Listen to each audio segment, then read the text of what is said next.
So, after many weeks of rumors and news, we're about a week away from the new iPhones.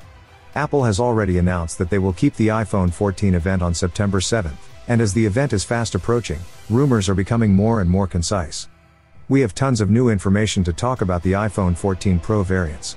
But let's start with charging speeds of the new iPhones. You see, right now the iPhone 13 Pro charges at 25 watt while the 13 Pro Max charges at 27 watt when connected to a 30 watts power adapter from Apple. But the iPhone 14 Pro variants will be able to charge at max speeds of 30 watt for the very first time. This has been reported by two separate sources so far. One of them is Ming-Chi Kuo, the reputable analyst. 3 watt will not make a world of difference, but it surely is a step in the right direction. Even better than Samsung 25 watt charging speed in S22 series. And yes, 25 watt not 45 watt, because the 45 watt charge in Samsung flagships this year is so close in reality to the 25 watt as tests all over the internet has proven.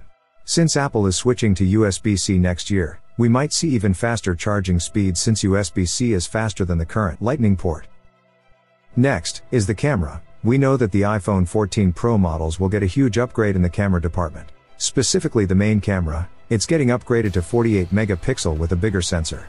And now, Ming-Chi Kuo says that the ultra-wide cameras are getting upgraded too. And that was unexpected by every mean. He says the iPhone 14 Pro and Pro Max will have ultra-wide cameras with 1.4 microns of pixel size, 40% bigger than the one on the 13 Pro and Max. Bigger pixels mean the sensor will capture more light, which will translate to better performance in low light scenarios. However, the new components are 70% more expensive than last year's component used in the iPhone 13, which will mean we're going to see a price hike with the Pro models. Rumors say we should expect a minimum of a $100 price increase with the 14 Pro variants this year. Next in the rumors mill, the satellite connectivity. It was rumored for a while now that the iPhone 14 will feature satellite connectivity. Features or an ability in the device that enable texting and voice services in emergency situations where you lack traditional cellular service. But it also has been a while since we haven't heard anything new about that feature, suggesting we may not see the feature on this year's iPhones as well. Turns out, that won't be the case. Ming-Chi Kuo says that Apple has completed the hardware development of satellite connectivity feature for the iPhones, and although he didn't specifically mention that the iPhone 14 series will have it, but the fact that we're hearing it so close to the event suggests the iPhone 14 lineup will indeed have this feature. Bloomberg reports that there are two satellite features, one for messaging in the Messages app and another for major emergencies, like plane crashes and sinking ships, where it will give a more direct voice reporting mechanism. But there's a slight problem.